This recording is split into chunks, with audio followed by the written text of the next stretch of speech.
전쟁이 끝났다는 뉴스가 나오면 시장은 보통 먼저 환호합니다. 그런데 진짜 중요한 건 오늘 오르느냐가 아니라 이 상승이 3일짜리 안도 랠리인지 새로운 추세의 시작인지 구분하는 겁니다. 오늘 퓨처마켓에서는 미 이란 종전 협상 타결 보도 이후 코스피와 미국 선물이 동시에 뛰는 장면을 보겠습니다. 제 기준은 단순합니다. 첫날 환호보다 그 다음 48시간의 숫자가 더 중요합니다. 이런 뉴스가 나오면 시장에서 가장 먼저 빠지는 건 공포입니다. 전쟁 프리미엄, 고유가 부담, 안전자산 쏠림이 한꺼번에 풀릴 수 있죠. 그래서 시장은 일단 크게 숨을 들이쉽니다. 하지만 숨을 쉰 것과 다시 달릴 체력이 생긴 것은 다릅니다. 저는 호재가 나왔다고 바로 따라가는 쪽은 조심해야 한다고 봅니다. 좋은 뉴스와 좋은 매수 자리는 생각보다 자주 다릅니다. 오늘 확인할 숫자는 5가지입니다. 유가, 환율, 미국 10년물 금리, 외국인 수급, 그리고 상승 확산입니다. 이 5개가 같이 움직여야 랠리가 단단해집니다. 먼저 왜 코스피와 미국 선물이 같이 반응했는지 보겠습니다. 전쟁 위험이 줄면 원유 공급 충격 걱정이 낮아지고 기업 비용과 물가 부담이 줄 수 있다는 기대가 생깁니다. 동시에 안전자산에 숨어있던 돈이 다시 위험자산으로 나올 명분도 생깁니다. 그래서 주식, 비트코인, 성장주가 같이 움직일 수 있죠. 시장이 단체 채팅방을 갑자기 켠 느낌입니다. 하지만 좋은 뉴스가 나왔는데도 장중 윗꼬리가 길면 이야기가 달라집니다. 누군가는 환호하고 누군가는 계산기를 꺼낸 겁니다. 이때부터는 뉴스보다 종가가 더 솔직합니다. 첫 번째 숫자는 유가입니다. 전쟁 리스크가 줄면 시장은 유가 안정부터 기대합니다. 기름값 부담이 낮아지면 물가, 운송비, 기업 마진의 숨통이 트일 수 있기 때문입니다. 그런데 유가가 내려간다고 주식이 무조건 오르는 건 아닙니다. 적당한 하락은 비용 완화지만 너무 빠른 하락은 경기 수요가 약하다는 신호로도 읽힐 수 있습니다. 그래서 저는 유가를 볼 때 방향보다 속도를 먼저 봅니다. 천천히 안정되면 호재에 가깝고 급락하면 시장이 경기 걱정을 꺼내 들 수 있습니다. 숙제 하나 끝났더니 새 과목이 열린 셈이죠. 유가 안정의 수혜는 업종마다 다릅니다. 항공, 운송, 화학처럼 비용 부담이 컸던 업종은 편해질 수 있지만 정유나 에너지주는 단기적으로 부담을 받을 수 있습니다. 두 번째 숫자는 환율입니다. 한국 시장에서 원달러 환율은 외국인 수급의 문 손잡이처럼 움직일 때가 많습니다. 문이 부드럽게 열려야 외국인 자금도 오래 들어오기 쉽습니다. 환율이 안정되면 외국인은 환차손 부담을 덜 느낍니다. 같은 주가 상승이라도 환율이 흔들리면 실제 수익이 깎일 수 있어서 외국인 입장에서는 계산이 더 복잡합니다. 다만 원화가 너무 빠르게 강해지는 것도 모든 기업에 좋은 건 아닙니다. 수출 비중이 큰 기업은 이익 추정이 흔들릴 수 있습니다. 환율은 안정이 좋지 급한 쏠림은 변수입니다. 제가 환율에서 보는 건 3가지입니다. 하루 반응, 이틀째 유지, 그리고 외국인 현물 매수와의 연결입니다. 환율만 좋아지고 외국인이 안 들어오면 아직 반쪽짜리 신호입니다. 세 번째 숫자는 미국 10년물 금리입니다. 전쟁 위험이 줄었는데 금리가 높게 버티면 성장주와 반도체의 밸류에이션 부담은 그대로 남습니다. 호재가 있어도 할인율이 버티는 겁니다. 반대로 10년물 금리가 부드럽게 내려오면 시장은 미래 이익을 조금 더 비싸게 쳐줄 수 있습니다. 특히 AI, 반도체, 플랫폼 같은 성장 기대 업종에는 이 차이가 꽤 큽니다. 그런데 금리도 너무 빠르게 내려가면 좋게만 볼 수 없습니다. 안전자산 선호가 다시 커졌거나 경기 둔화 걱정이 커졌다는 뜻일 수 있기 때문입니다. 내려간다고 다 박수칠 일은 아닙니다. 제가 원하는 그림은 금리 급락이 아니라 금리 완화입니다. 시장이 겁먹어서 채권으로 도망가는 게 아니라 위험이 줄면서 할인율 부담이 낮아지는 흐름이 더 건강합니다. 여기까지 세 숫자를 묶어보겠습니다. 유가는 비용, 환율은 외국인분, 금리는 밸류에이션입니다. 이 3개가 같은 방향으로 풀리면 랠리는 생각보다 오래 갈 수 있습니다. 하지만 셋 중 하나라도 삐끗하면 첫날 급등은 금방 얇아집니다. 유가가 튀거나 환율이 다시 흔들리거나 금리가 반대로 오르면 시장은 바로 눈치를 보기 시작합니다. 네 번째 숫자는 외국인 수급입니다. 코스피 랠리가 진짜 힘을 가지려면 결국 외국인이 현물 시장에서 따라와야 합니다. 선물만 강한 장은 체력이 오래가기 어렵습니다. 외국인 선물 매수는 방향을 빠르게 보여줍니다. 하지만 현물 매수는 조금 더 무겁고 진지한 돈입니다. 말하자면 선물은 예고편이고 현물은 본편에 가깝습니다. 그래서 저는 뉴스 직후에는 선물보다 현물을 봅니다. 특히 삼성전자, SK하이닉스, 대형 금융주처럼 지수 영향이 큰 종목에 돈이 들어오는지 확인해야 합니다. 하루 외국인 순매수만 보고 추세 전환을 말하기는 어렵습니다. 진짜 변화는 며칠에 걸쳐 반복됩니다. 시장도 사람처럼 하루 컨디션만 보고 성격을 단정하면 틀릴 때가 많습니다. 5번째 숫자는 상승 확산입니다. 지수는 올랐는데 몇 종목만 끌어올린 장이라면 안도 랠리일 가능성이 큽니다. 반대로 업종이 넓게 살아나면 이야기가 달라집니다. 상승 확산은 시장의 체온계입니다. 반도체만 뜨겁고 나머지가 차갑다면 아직 특정 테마 장세입니다. 금융, 운송, 소비, 산업재까지 같이 움직이면 체온이 전체로 퍼지는 겁니다. 저는 급등장일수록 상승 종목 수와 거래 대금을 같이 봅니다. 가격만 오르고 거래가 약하면 공중에 뜬 랠리일 수 있습니다. 멋있게 뛰었는데 착지 매트가 없는 느낌입니다. 여기서 많은 분들이 헷갈립니다.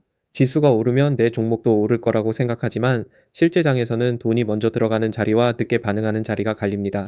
전쟁 리스크가 줄어든 날에는 비용 민감 업종이 먼저 반응할 수 있습니다. 항공, 운송, 일부 화학처럼 유가 부담이 컸던 쪽은 빠르게 움직일 수 있습니다. 반도체와 AI 인프라 쪽은 논리가 조금 다릅니다. 이쪽은 유가보다 금리와 위험자산 선호가 더 중요합니다. 미국 선물과 나스닥 흐름을 같이 봐야 하는 이유입니다.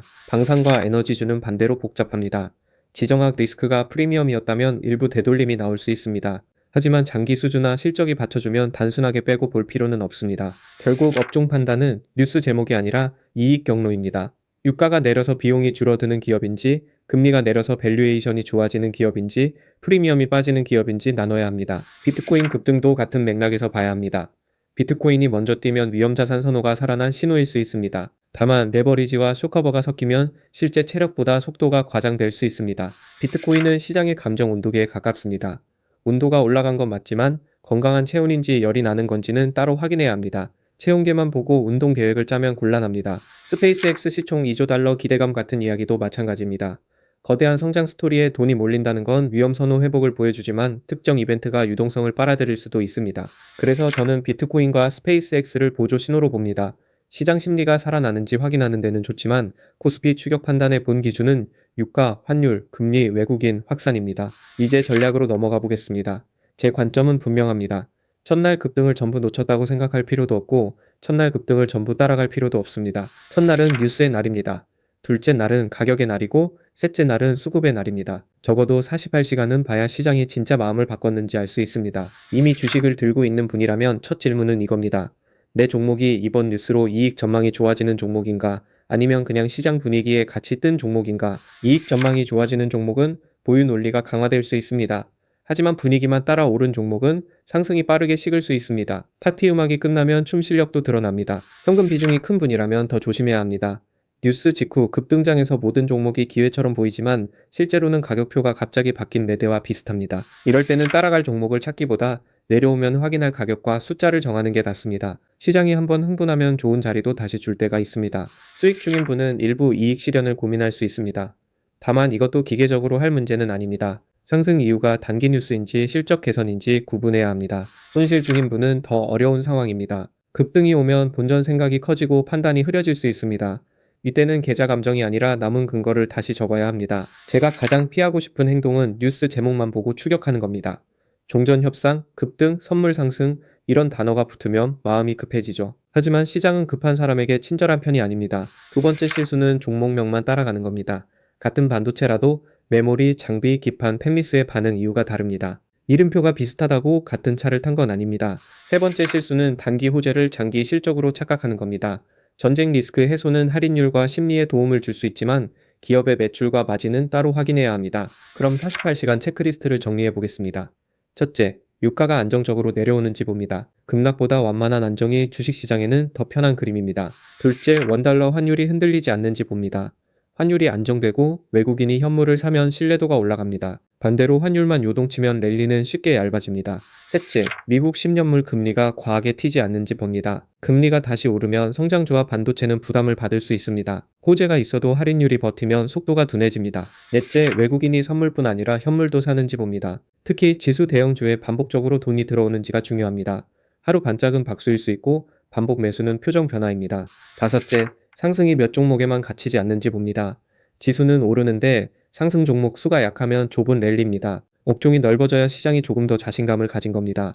이 체크리스트에서 3개 이상이 동시에 좋아지면 저는 랠리 지속 가능성을 조금 더 높게 봅니다. 반대로 한두 개만 좋으면 단기 안도에 가깝다고 봅니다. 물론 반대 의견도 있습니다. 시장은 원래 먼저 움직이고 확인을 기다리면 이미 늦는다는 말입니다. 이 말도 맞을 때가 있습니다. 특히 강한 유동성 장에서는 확인 비용이 큽니다. 그럼에도 저는 이번에는 확인을 더 중요하게 봅니다. 지정학 뉴스는 방향이 빨리 바뀔 수 있고 첫 보도 이후 세부 조건이 다시 시장을 흔드는 경우가 많기 때문입니다. 협상 타결이라는 단어만으로 모든 리스크가 사라지는 건 아닙니다. 실제 이행, 원유 공급, 추가 발언, 주변국 반응까지 남아 있습니다. 뉴스가 끝났다고 시장의 질문지가 사라지는 건 아닙니다. 그래서 저는 종가, 갭 유지, 거래 대금을 함께 봅니다. 장중 강하게 올랐는데 종가가 밀리면 매물이 많다는 뜻이고 갭을 지키면서 거래가 붙으면 다음날 확인할 가치가 생깁니다. 새로운 추세는 유가와 환율 안정, 금리 완화, 외국인 현물 매수, 업종 확산이 함께 나올 때 만들어집니다. 반대로 첫날만 강하고 거래와 확산이 줄면 3일짜리 안도에 가깝습니다. 오늘의 한 줄 기준은 이겁니다. 전쟁 종료 뉴스는 시장을 올릴 수 있지만 추세를 만드는 건 뉴스가 아니라 그 이후의 숫자입니다. 무시도 추격도 말고 확인할 순서를 정해두는 게 먼저입니다. 이 영상은 특정 종목의 매수나 매도 권유가 아닙니다. 투자 판단을 위한 정보 제공이며 최종 결정과 책임은 투자자 본인에게 있습니다. 다음에는 이 5 숫자를 실제 장중 흐름에 어떻게 적용할지 이어서 보겠습니다.